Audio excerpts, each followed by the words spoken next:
Welcome and thank you for joining us for the webinar, Unlocking Success, a Blueprint for Career Growth and Development in the Transplant Field for Allied Health Professionals, presented by the Women's Health Community of Practice with support from the Advanced Provider, Transplant Pharmacy, and Psychosocial and Ethics Communities of Practice. Before we begin the main presentation, we have a few housekeeping notes to help you engage with today's discussion. In a few moments, a poll will pop up on your screen. We ask that you take this poll so we can understand how many people are viewing with us today.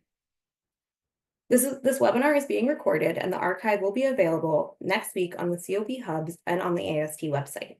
Please note that your lines have all been muted so that only the presenters and panelists can be heard for the archive recording. If you have a question for our panelists during the webinar, we encourage you to participate by using the Q&A window in the Zoom webinar panel to submit your questions for consideration. Questions submitted via the chat section may be missed during the presentation. Finally, at the conclusion of today's webinar, a short survey will appear on your screen. Please fill out the survey to help us keep our content current and engaging. I will now turn the session over to our moderators to begin our presentation. Thank you.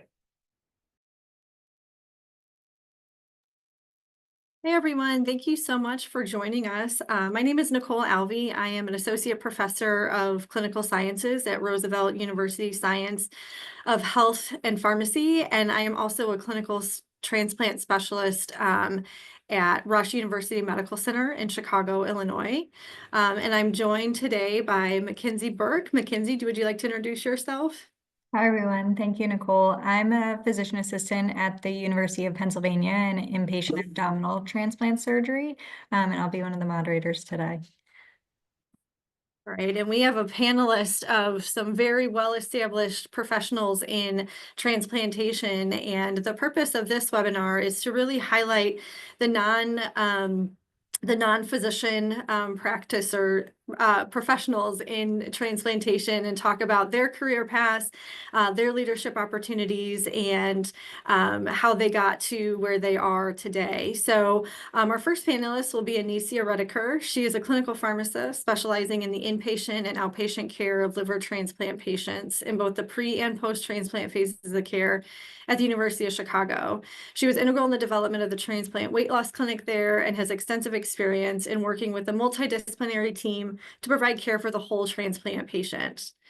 Our second panelist will be Amanda Von Jacobs. Amanda is a registered dietitian for 8 years and has spent the last 7 years of her career at Rush working with kidney, liver, and pancreas transplant patients. She's interested in not only patient care, multidisciplinary work, but also in research and quality improvement. She loves teaching and works with students during their gastrointestinal rotations, offers a transplant externship, and also works as an adjunct professor for the Loyola Dietetic Internship and Master's Program. I've had the pleasure of working with both Anicia and Amanda throughout my career, and so it's really a full circle moment for me to introduce them for this webinar. Our third panelist will be Maria Molina. Maria is a senior nurse practitioner specializing in heart transplantation at the Hospital of the University of Pennsylvania with over 15 years of experience in advanced heart failure and transplant medicine. She leads post-transplant management and complex care coordination. Dr. Molina is nationally certified in acute care and gerontology and recognized for her leadership in evidence-based practice, clinical innovation, and global transplant education. And it's an honor to have Maria with us here today. And I'll introduce our next two panelists. Next, Nancy Edgington is a licensed clinical social worker and lead transplant social worker at the Yale New Haven Hospital in New Haven, Connecticut, and she primarily works with kidney transplant recipients.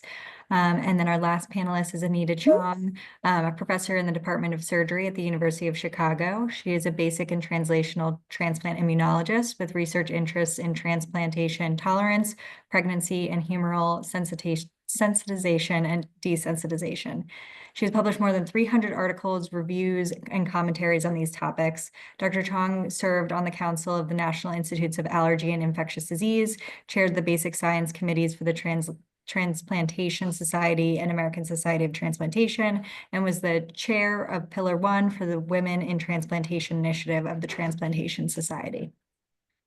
So I think we'll go ahead and let Anicia get started. Awesome. Thank you, Nicole and Mackenzie. I'd just like to provide a little bit of background before we kick off into the Q&A. As mentioned, my name is Anicia Redeker, and I'm a pharmacist here at the University of Chicago Medicine. Just a little bit of background about my education. I did grow up in Atlanta, Georgia, and I went to the University of Georgia. Go Dogs, for anyone who's listening and a fellow dog. I then went to pharmacy school at the University of Illinois at Chicago, and got my doctor of pharmacy there, and then became what they call a lifer and stayed on for my PGY1 in general practice and stayed on again for PGY2, specifically in solid organ transplant. As for what I've done since then, I've actually remained in Chicago and stayed at the University of Chicago. I've joined the liver transplant team here at the University of Chicago in 2020 and have stayed on ever since. I wear many different hats here at the University of Chicago, but my primary role is the solid organ transplant clinical pharmacist specialist, specifically in our liver transplant patient population. I work both with our inpatient and outpatients, in both our pre and post transplant candidates. And I can kind of go a little bit deeper into that in our next slide. Additionally, in 2022, I founded the clinic called the Act Now Clinic, which stands for Access to Transplant Through Novel Approaches to Weight Loss, which is a transplant weight loss clinic for patients who are ineligible for transplant due to their BMI. For those patients, we help them lose weight in meaningful ways, both through medication assisted and lifestyle modifications that fosters great weight loss that ultimately leads them to become eligible for transplant and loop them back in with their transplant team. I have the pleasure of also participating in our Latino transplant program at the University of Chicago, which works to serve our Spanish-speaking patients and have them have an experience that is primarily in their language, along with providers that understand both their language and their culture. And then I also serve as our residency coordinator for the PGY2 in transplant. As for my roles and responsibilities specifically to my liver transplant experience, I manage our patients inpatient who are pre-transplant on the waiting list and our patients who are post-transplant. I follow our patients at any point post-transplant, so it can be quite a big service, but it's nice to be able to follow the patient for their entire life post-transplant. I perform the post-transplant medication education on discharge, along with ordering the medications and ensuring that clinical management is appropriate. I also perform pre-transplant evaluations of all of our transplant candidates. So that's both for our urgent evaluations who are in acute liver failure and for our more stable patients who are seen in the outpatient setting. Additionally, in the outpatient setting, I help medically manage our patients in our clinics that happen 3 days out of the week. And that can consist of transplant-specific medications, but also vaccinations and general holistic care for our transplant patients. In our Act Now clinic, I work hard to initiate and manage GLP-1s for weight management through both virtual and in-person visits in a multidisciplinary clinic with our nurse practitioner and our registered dietitian. And then lastly, I work to train both our PGY1s and PGY2s and largely play a role in our PGY2s professional development as the residency coordinator. As for my professional involvement, I'm involved in American Society of Transplant, shout out to both WHCOP and LICOP and the Transplant Pharm COPs. I like to play an active role in some of those work groups, working to plan webinars, and a lot behind the scenes with transplant pharmacy in terms of insurance denials and medication access. I have also served as president and vice president for the Illinois Transplant Pharmacists Association and am an active member in the American College of Clinical Pharmacy. To top us off, I just want to talk about one thing that I feel has helped my career be successful, and I would say that's our Act Now clinic. This was an innovative service line that started in 2022 after using GLP-1s in our patients post-transplant and seeing that they were safe. Our registered dietitian, Annie Ganan, and I started this Act Now clinic that works to serve those patients who are truly underserved and don't have access to transplant due to their BMI. Through this, we've actually been able to get over 15 people access to transplant, not only waitlist, but actively transplanted in the short 1 to 2 years that our clinic has been running. I love the multidisciplinary approach, but I would say this is definitely my rose and my thorn. When I was asked what was one thing that's been a difficult or a bump in the road throughout my career, I would say, well, act now has definitely been a shining star. It has been a lot of headaches as well. And I think one thing that we often are knowledgeable about in healthcare is that limited resources and really having to advocate that this was an innovative service line and a necessary service line. And that was largely, it was hard to find support from an administrative point initially because finding the resources that could empower this clinic was really difficult. And my biggest piece of advice is if you believe in something, just keep pushing. With that, I will pass things over to Amanda, who's going to tell us about her experiences. Thank you. Thank you. I actually work with, or I've known Annie and I work with her, in the past. So it's funny. It's all full circle, small world. Okay, hold on, give me 1 second. All right, so as Nicole kindly introduced me, I am Amanda. I'm a registered dietitian for the transplant team. I attended Illinois State University for my undergrad, and you have to, to become a dietitian, you have to go through an accredited program for undergrad before you apply for a dietetic internship, which is kind of like a residency for dietitians. When I graduated from Illinois State University, I applied to Rush, my current employer, for their graduate master's program combined with dietetic internship, and I graduated from there in 2017.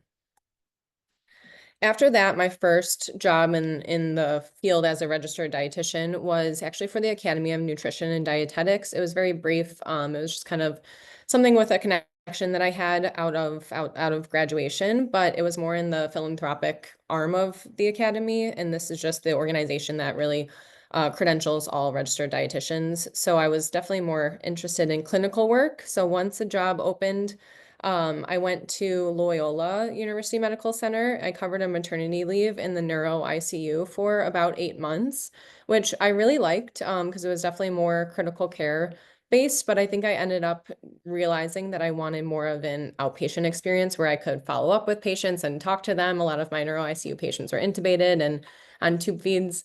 So I kind of sought out an outpatient position where I could get to know the patients, work with them over time, and really see them get better.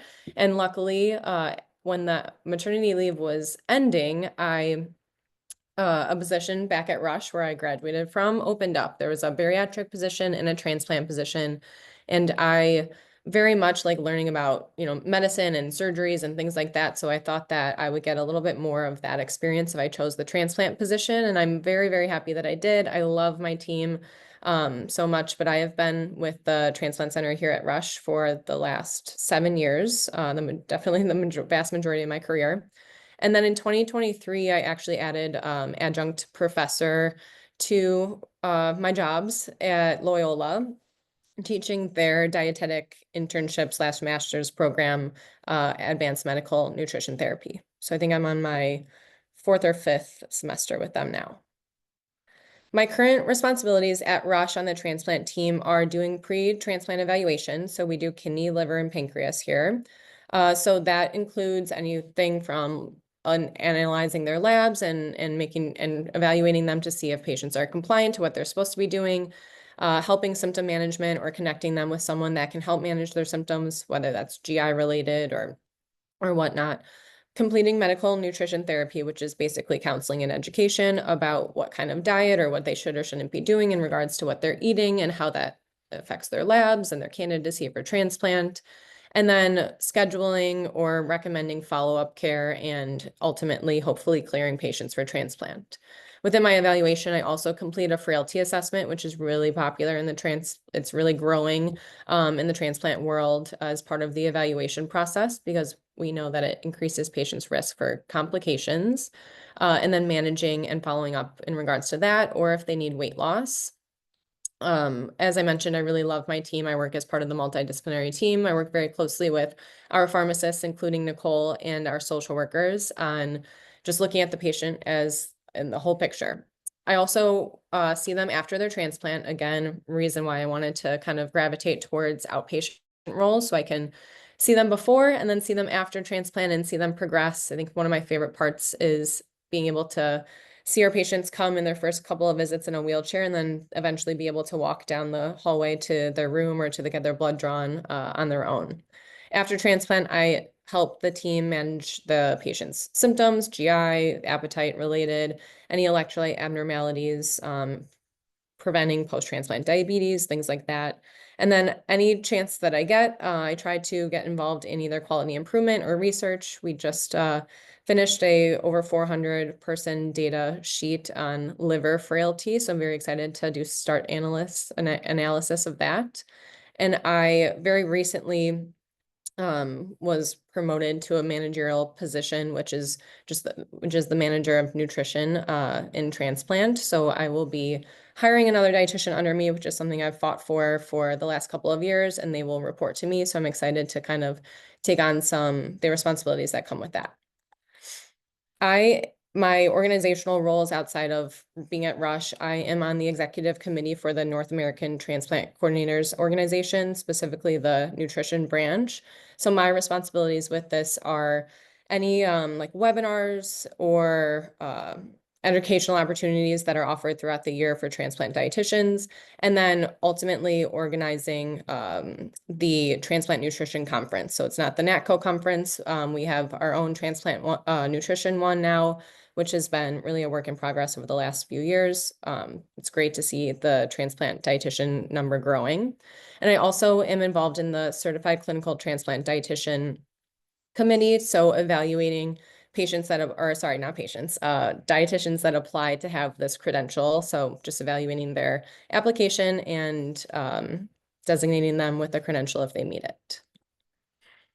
I think something that was integral in advancing my career was definitely enrolling in or applying for the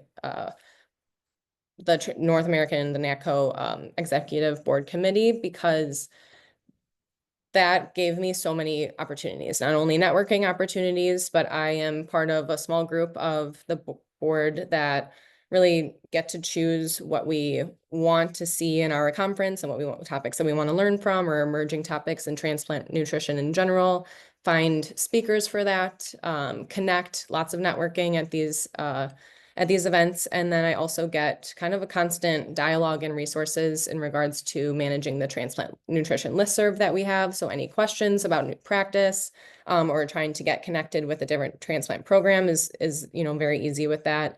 And then there's a lot of inspiration, not only from my fellow board members, but just going to the conferences and listening to the webinars and things that we organize for ways to advance my personal practice. And then just one other quick thing is the transition. Most dietitians for transplant nutrition are hired under the nutrition department, and I worked very hard to transition that hiring department from nutrition to transplant, so I can really be integrated within the transplant program and fall under their leadership and have a transplant related mentor and mentee, and that is really something that is talked about a lot from transplant dietitians lately. So it really helped both of these propel my career, I think. But at the same time, the bumps in the road are, one, when I joined the board for NATCO, I had only like a year and a half to 2 years max of transplant related experience. And my fellow board members were 10 plus years into their career in transplant. And so it just felt I felt very insecure about not knowing everything that they knew, or just not having the connections that they did. And so I honestly at one point considered just moving out of transplant in general, so I didn't have to be on this committee anymore, because I just felt inferior right away when I first started. And now I definitely have grown and progressed and made new connections and really enjoy it. So that's one thing that I think we just have to remember is your experience definitely grows with time, as long as you're putting yourself out there and putting the work in. And then just advocating for yourself, like our previous speaker had said, really advocated for myself to transition from nutrition to transplant, and then just promotional opportunities and other leadership experiences. It's definitely something that takes some time, and you have to really make sure you're believing in yourself in order to that you want. So with that, I'll stop sharing and hand it over. I believe Maria is next.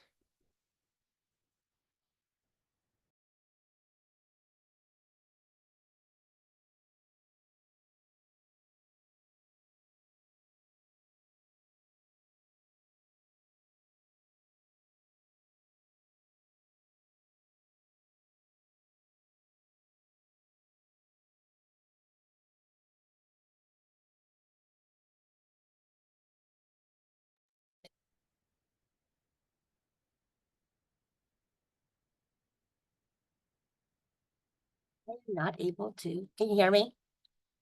Yes, we can hear you. All right, there you go. So thank you so much. Okay. So I'm gonna start first with my leadership philosophy.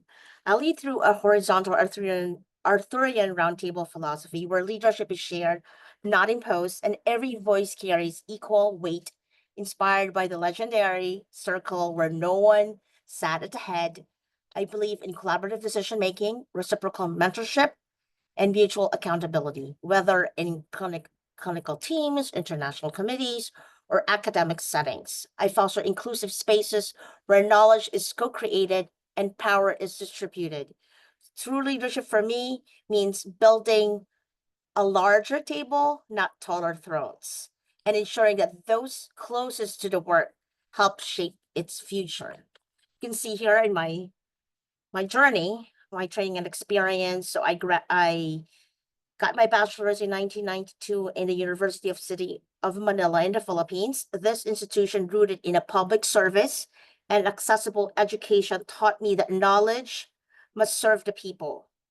And then in 2009, I graduated from another state university in Rutgers University, and then I joined Penn Medicine, and it met like science, meeting service, and I've been with Penn Medicine since 2009. In 2013, I pursued a postmaster certificate in nursing education. I do not want to just do, I wanted to teach, mentor, and replicate excellence. And I believe that as I do now, that every educator must eventually take a seat at a table, a round table, where student, teacher, preceptor, and mentee share and shape one another. In 2018, I got certifications that helped me propel in my career. This certification were not just resume builders, they were blueprints. They taught me how to lead with precision, how to measure impact, and how to design system where every voice could drive improvement. And in 2024, I got my doctor in nursing practice in implementation science of genomics from Rutgers University, and subsequently I earned a certification for genomic training at Harvard Medical School. So each step in this timeline is not just a degree or a certificate, it's a sword sharpened and a shield raised, and it has helped me in my career. And then I want to also share with you my journey in transplant nursing and advanced practice. So my story begins in 1993, not in a classroom or conference hall, but in the rice fields and coastal villages of the Philippines. I was a young public health nurse traveling by foot or jeepney, delivering care to those often forgotten by systems. But what I didn't realize then was I was already practicing horizontal leadership. Care decisions weren't handed down, they were co-created with families around our tables, grounded in trust and cultural wisdom and shared survival.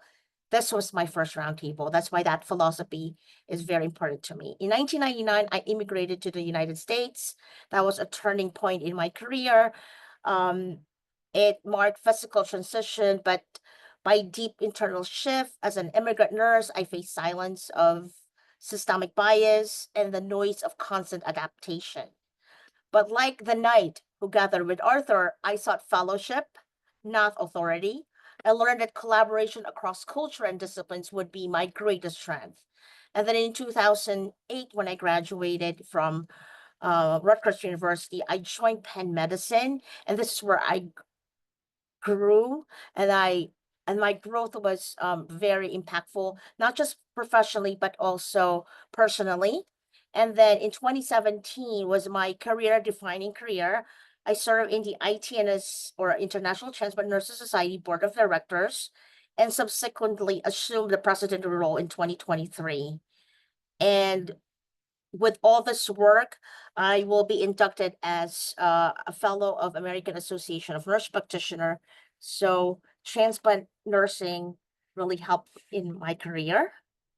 And the defining moment, I should say, is a career catalyst in my life is really this when I won the ITNS Excellence Award. Your passion is your passport to impact, because Just like a knight being called to serve in the realm, this award called me to serve something greater than myself, a future where nurses lead the science, where practitioners shape policy, and where all of us, when we care and we co-author it and for those we serve. So this was my highlight of my career. And currently I'm a nurse practitioner in cardiology at Penn Medicine since 2009.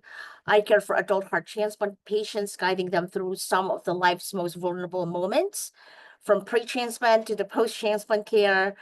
But my role extends beyond clinical care. I serve as a collaborator, educator, and integrator, bringing together voices from across discipline to co-create care plans. In the spirit of the roundtable leadership, I don't lead from above, I lead among. Every care team huddle, every committee meeting, every patient visit is a table where each voice matters, from physicians and nurses to the patients and families we serve. That is where true healing begins. In terms of the organizational involvement, as mentioned, I am the immediate past president of ITNS, and I've applied roundtable philosophy in every organization I've touched, ensuring that decision-making is shared, not centralized, and that global voices are heard, not just echoed. In 2024, I proudly led ITN's first ever delegation to the United Nations for the Commission on the Status of Women, Forum 68. And there, I did not speak for nurses from underrepresented regions. I spoke with them. We spotlighted gender inequities in transplant access and proposed actionable nurse-led solution. This session were not about presentation. They were about participation. Whether presenting at the ITNS or advocating for OPTN and structures, I've insisted on elevating allied health professionals as full stakeholders. At every summit, I bring this question to the table: how are we empowering the people closest to the patient to lead change? And with that, I am calling for action for carry the torch together.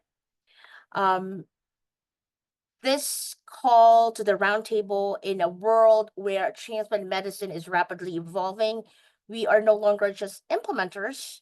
We are innovators, advocates, and guardians of equitable care. Basic thing is find your niche, that one space where your passion meets a need. Invest in your voice, because silence has never saved a life, and lead with compassion and knowledge, the two forces that make any decision worthy of our patient. The future of transplant care does not belong to one discipline or one title. It belongs to those willing to sit shoulder to shoulder, share wisdom, challenge norms, and lift others as they rise. Coming from a rural province of the Philippines to an international speaker and also past president of ITNS, we can all work together and we can also lift each other, because at the end of the day, we are a transplant allied health professional family. Thank you. And then I'm going to be passing on to Nancy.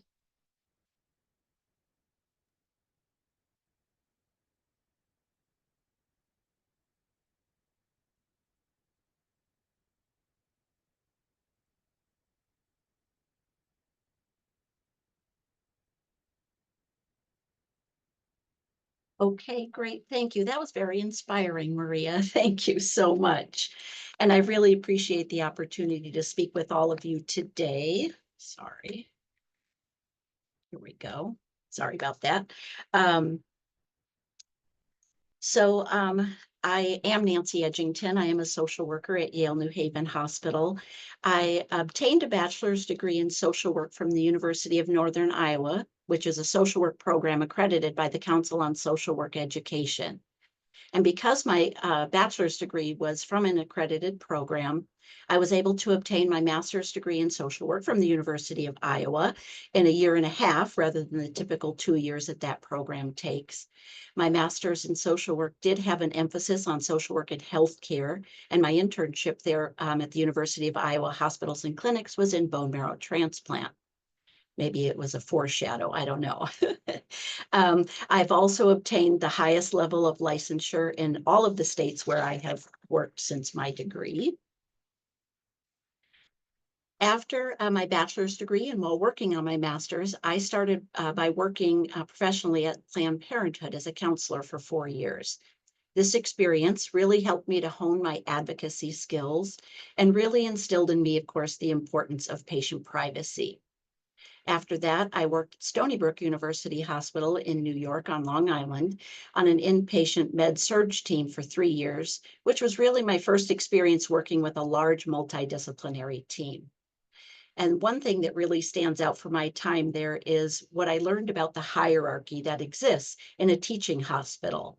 This is often a topic that I have to explain to or help explain to patients and families who appropriately so see everybody in a white coat thinking they're the same, not really realizing the differences between an intern, a resident, the attending physician, especially when it comes to making final decisions about their health care.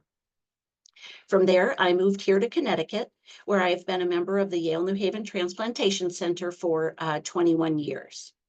While here at Yale, I've moved up the social work department's career ladder from an LCSW1 to an LCSW3, which a role known as a lead social worker here at Yale. With each move up the career ladder came more responsibilities, including things such as mentoring colleagues and being required to chair committees. For a long time, I did not envision wanting to take on the lead social work role because it came with administrative responsibilities. However, over time, I really felt the need to have a new challenge. I've also been a member of the Society for Transplant Social Workers since 2004 and have held the designation of the Certified Clinical Transplant Social Worker, or CCTSW, since the designation originated in 2009. My role in transplant, as you might imagine, has really evolved over these 21 years. When I started working here at Yale, I was the only social worker in abdominal transplant, and we had one heart transplant social worker.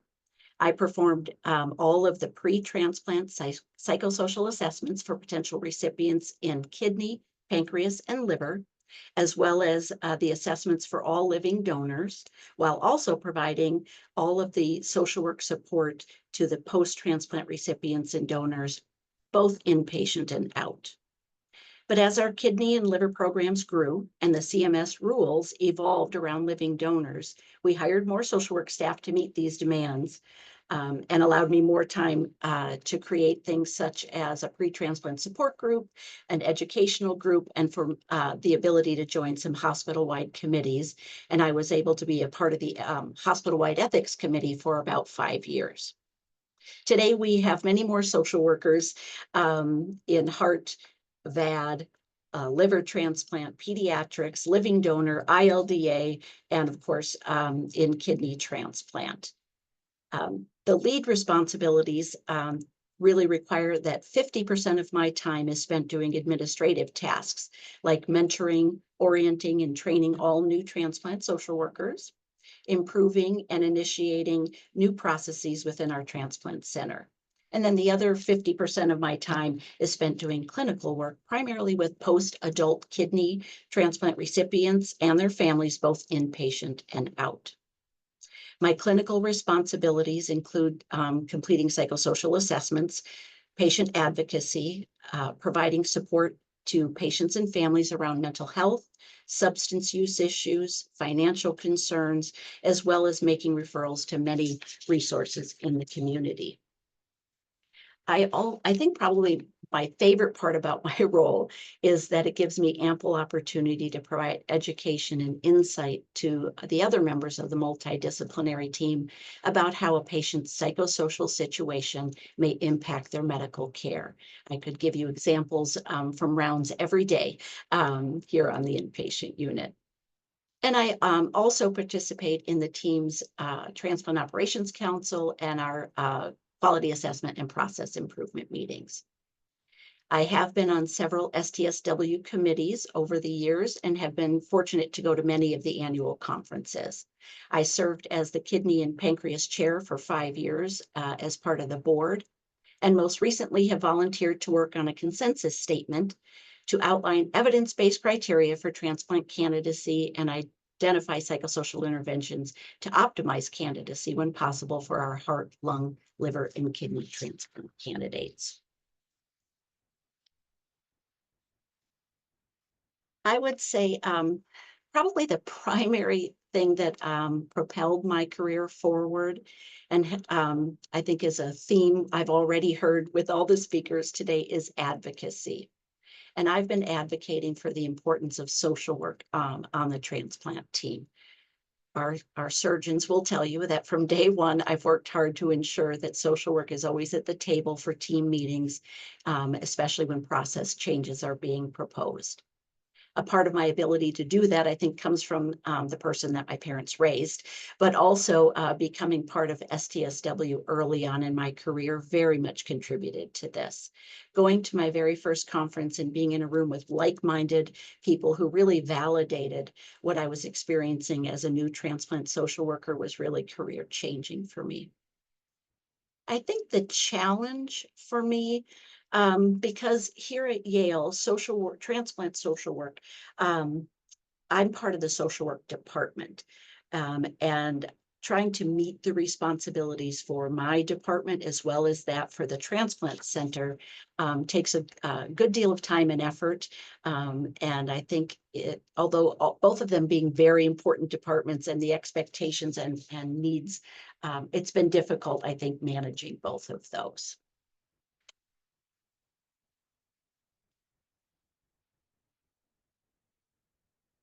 And I am going to turn it over to Anita. Thank you.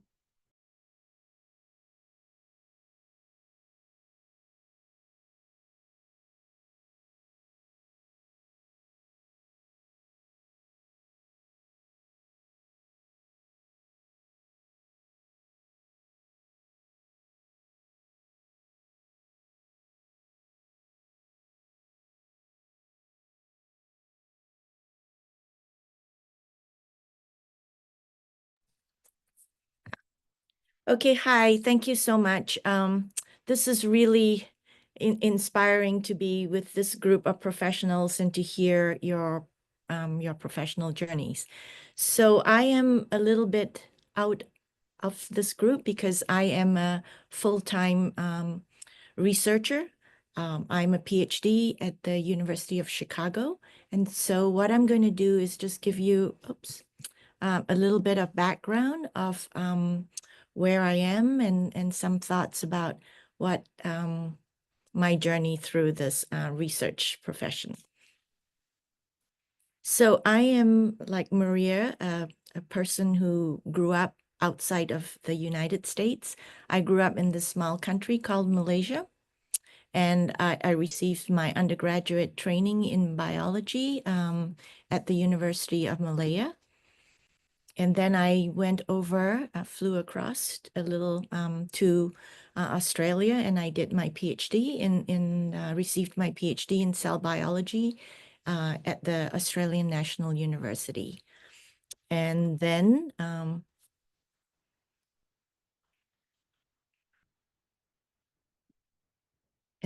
after that, I came to the United States and I completed my postdoctoral training, initially at the Tufts University, where I learned some basic immunology. And then because of my husband, I moved to the University of Arizona, where I did some research in cancer immunobiology.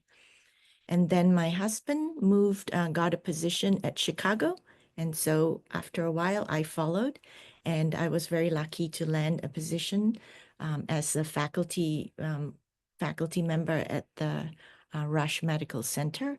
And then about 12 years later, I was recruited over to the University of Chicago.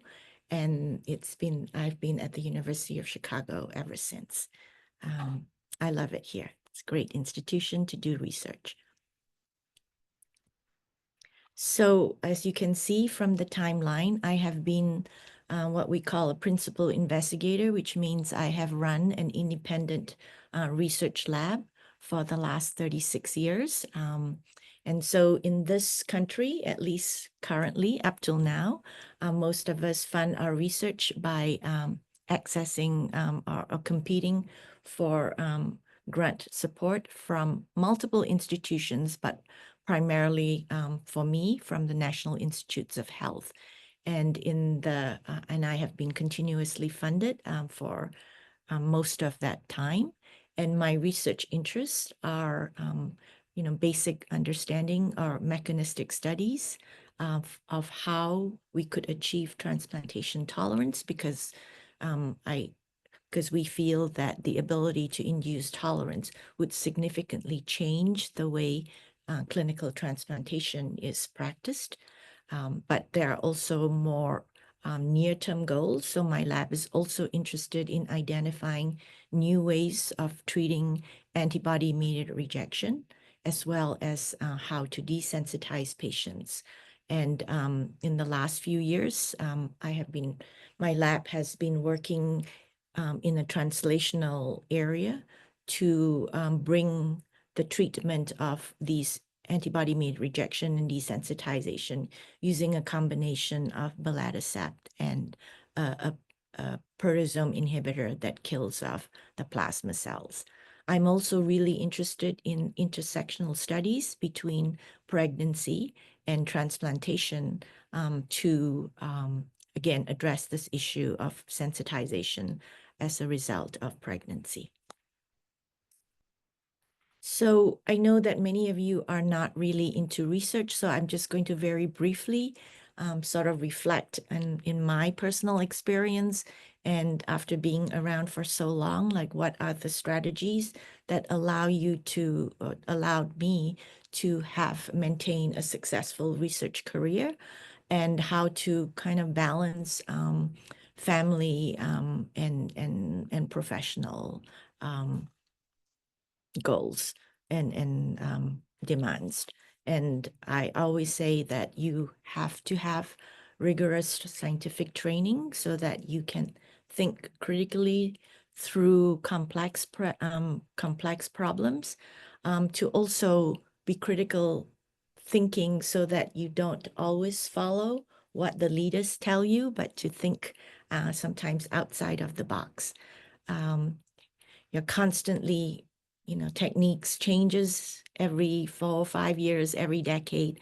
And so it's very important to be able to keep up with new ideas, new techniques, new reagents, to be able to identify, impactful and compelling questions that are fundamentally important, but also hopefully to have an eye of how we can translate some of our findings to make the transplant outcomes a little bit better. And the other thing is that it's very difficult to do everything by yourself, even though research is in many cases and many times a solitary activity, because you're always thinking about questions and how to do it in your head. But it certainly helps a lot if you are able to cultivate a team of strong mentors and advocates, including, mentors that know how to do what you would like to do, like in my case, to get successful NIH funding. And so there is always this ongoing professional goals of, developing and making sure you maintain a strong publication record, to develop professional network, not only inside your institution, but outside. And then, you can't do research alone. So you have to be able to inspire trainees so that they come to your lab and they want to do work in your lab and address the questions that you're interested in. So, and as I said, the research profession it's very competitive because you have to get grants and you have to score, you know, in the top 10 percentile of all of your people doing research in the field. And so to make this journey a little bit more interesting and more fun, I have a lot of collaborators, and the collaborator at the top of my list is Marissa Allegre, who is here at the University of Chicago, and we've been collaborating for over 22, 23 years. I have other, longtime collaborators, both at this institution as well as outside the institution. And I particularly want to call out to Marlena Habal, who is a transplant cardiologist. And what we've been doing is to work together to be able to translate a lot of our findings in mice into the clinical scenario. So as you can see, some of these collaborators have lasted a long time, and some of the collaborators are newer as my research interest changes. And then I also belong to a lot of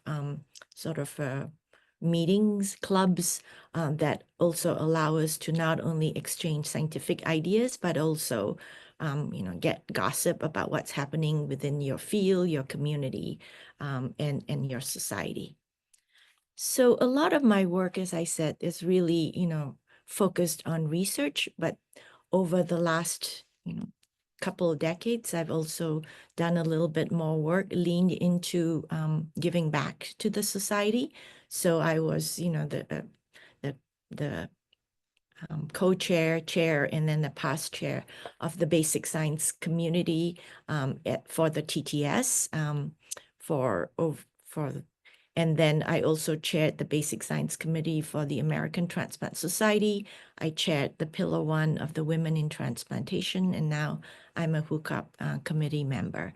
So very interested in helping younger professionals kind of move up the society and sharing my experience with them.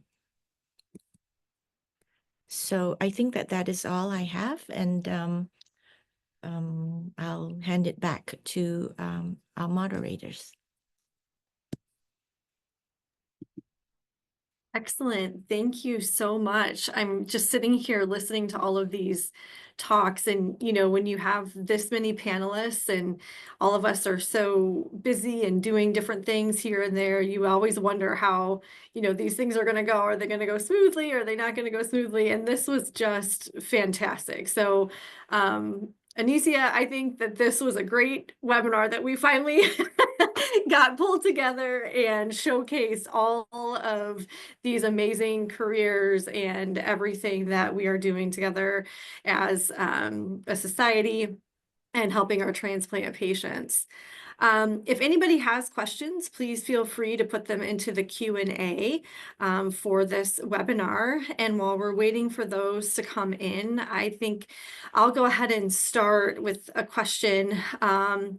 And I am initially going to direct it to Amanda, because you said something that I think probably resonates a lot with a lot of us in terms of when you joined the executive board and you felt, insecure. And so just if you can give some insight, and then of course, everyone can jump in, but into what motivated you to pursue that leadership position, and where did you start, and how did you get started, and how did you overcome those kind of feelings of insecurity?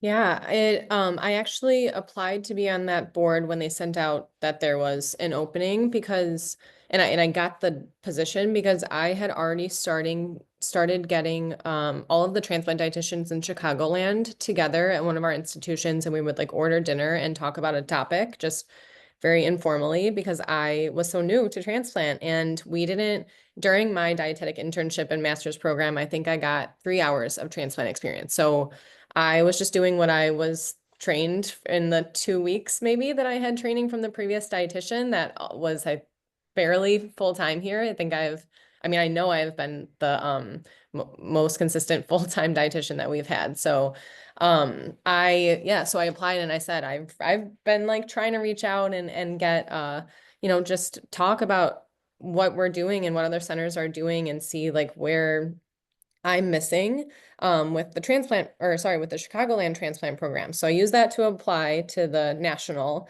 program because I actually didn't even realize that it existed at first until I met with some other Chicagoland dietitians.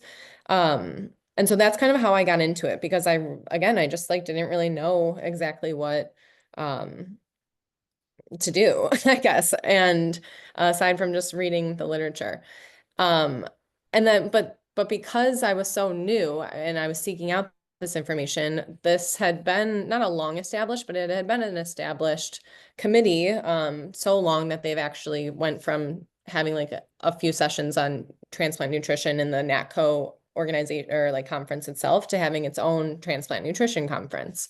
And again, like just all of the board committee members, there was like 4 or 5 had been in transplant nutrition for like 10 years or more. And so that's why like all of the things that I was still wanting to learn about, I think I just kind of thought were not as advanced as what they were suggesting. And they could all, pull from their contacts of people that they wanted to talk at the conferences. And I didn't really have those yet, aside from the few that I had talked to in Chicago. So that was really where most of my insecurity stemmed from, was just feeling inferior. I think not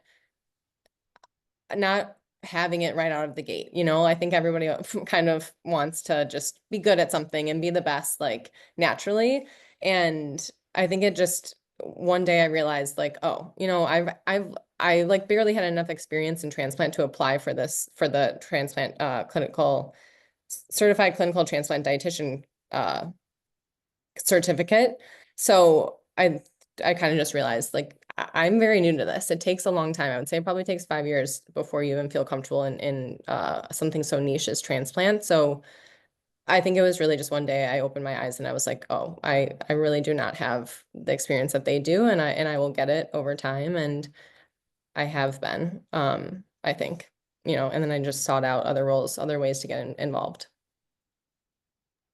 Awesome, for sure. Amanda knows me well. We work together regularly and she knows my personality is always, I want this done right now. I want this done yesterday. And it's really hard to remind yourself, like, you're not going to have 20 years of experience in 20 days, like there are certain things that take time. So just being, patient with yourself and understanding that, your career goals all don't have to happen tomorrow. And it's like you said, take, these baby steps. And I think also kind of pulling in, what Maria said about leading, together, leading from the center. And as long as you find your group of people that take you under their wing and don't, lead from the top or make you feel inferior or insecure, those are the groups of people that you can really, leech off of and gain experience from them. So thank you.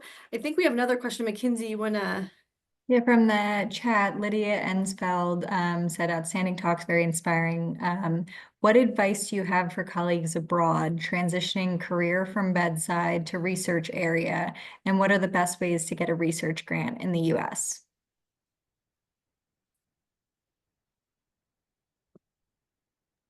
I think that one's for you, Anita. I think you might be the best to answer that one.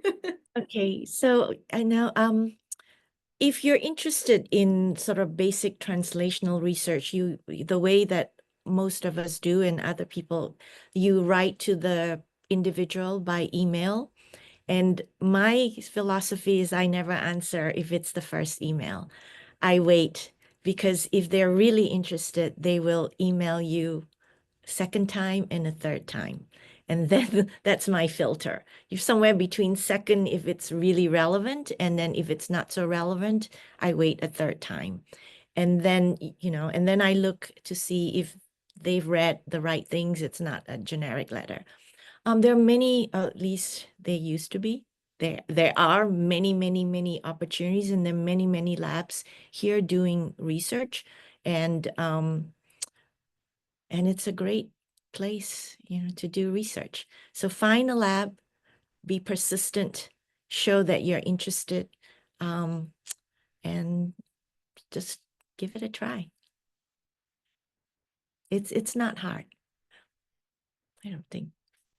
Thanks, Anita. I know that Maria's also does some research, and I wanted to give you an opportunity to answer as well. Yes, so I am very fortunate working here at TAN because it has opened up a lot of opportunities for me.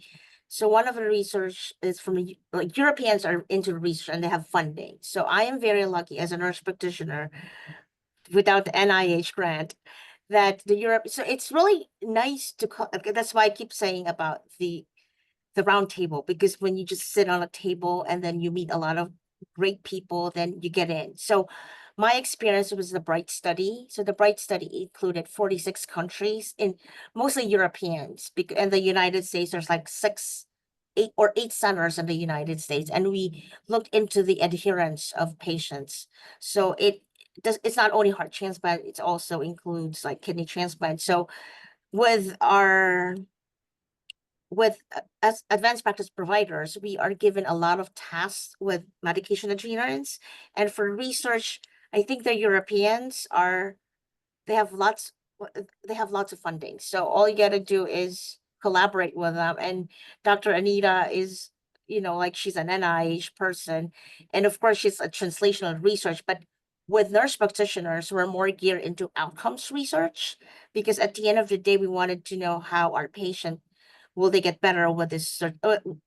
If we put in Dr. Chong and then also an advanced practice provider or pharmacist for that matter, if we put our heads together and for what's the best outcome for our patient, we can basically have that. But at this point, I'm only a collaborator. I'm not a PI, unlike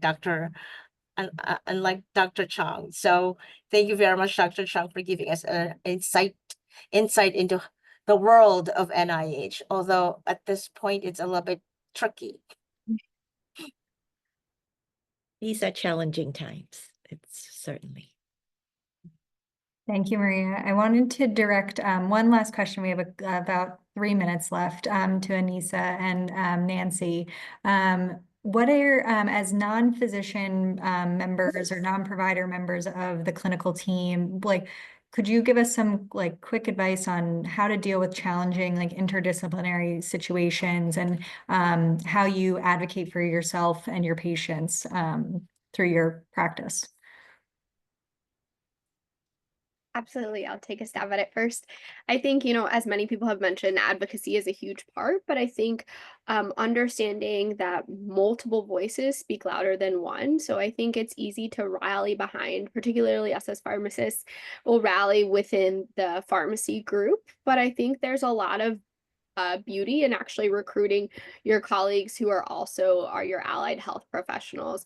When you can pose as a united front with social work, our dietitians, pharmacists, our advanced practice providers, I think it's very common that we can have a different vantage point than many of the physicians. And I think that when we can unite on something that really the emphasis is better patient outcomes and better patient care, I think that helps with advocacy. I also think you can play that on the reverse. We've had some success in recruiting for FTEs when we have transplant physicians advocating to our department of pharmacy, and sometimes you can draw those parallels. Like we've had growth in the number of social workers we've had, and we've mentioned that to our pharmacy department. Our social workers and our dietitians are getting more positions because of the volume of transplants. Can we translate that to more pharmacists? So looking outside of your department for that, I think that often resources are probably where people feel the most strapped and strained. And so I think trying to be effective in communicating the need for the resources, but also speaking loudly with multiple voices. I agree with everything Anissa said, but real quick, I will just add, I think when challenges come up, right, and certainly from a psychosocial perspective, right, we have the beauty of learning a lot about the patient and their families. And so I think one strategy is always putting the patient at the center of everything we do. And if you're doing what's right for the patient and for their family, you can't go wrong, right? So I think that's where I try to bring things back. If there's differing opinions, people, trying to, or things just get challenging, we'll say, well, let's remember who this patient is, what family they have or don't have, right? Sometimes it's the lack of support and things. So I think putting the patient at the center of what we do, ensuring we're doing right by them, is the best strategy. Thank you both so much for well, thank you to all the panelists for the answers. We're at time, but thank you all for participating. I think we'll turn it back over. Olivia, are there any final housekeeping announcements? Yeah, thank you so much. So just want to say thank you again to all of our panelists on behalf of AST and the COPs. For all of our attendees, thank you so much for joining the session. The recording will be available next week, and an evaluation survey will pop up on your screen after this. We just ask that you please complete that. So thank you so much.